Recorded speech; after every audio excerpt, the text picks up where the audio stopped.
All right, guys, so more interesting news from CAF.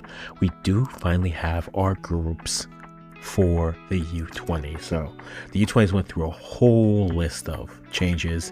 There was a change in the host backing up, and because they changed the host, we had to change the draw. So then we have to redraw. At one point we had the draw, now we didn't, but we at least know it now. And so now the U20s, which are going to work like a normal, I say normal, they're going to work like a normal U20 qualifications for CAF, just with, an additional team. So here's what's happening. You have the three groups. Groups A, Groups B, and Group C. Those are your groups, and it'll operate top 2 plus best 2 third place finishers.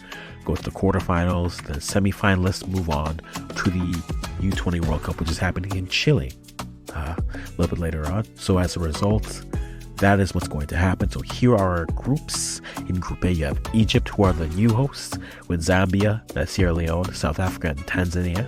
In Group B, you have Nigeria, Tunisia, Kenya, and Morocco.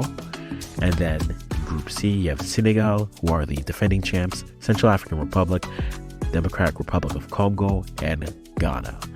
Notice that Ghana and Nigeria making the U20s, but hey, how it all works in Africa just means sometimes you may have some of the best teams, but they just won't make it because they have to make it out of their zone. Just be the best team then. That's the reality of it. So those are your three groups.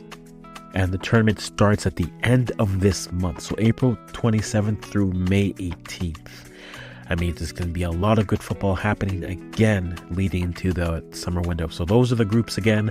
That's the time frame. Remember the top 4. So the semifinalists are moving on to Chile for the U20 World Cup. Who do you like?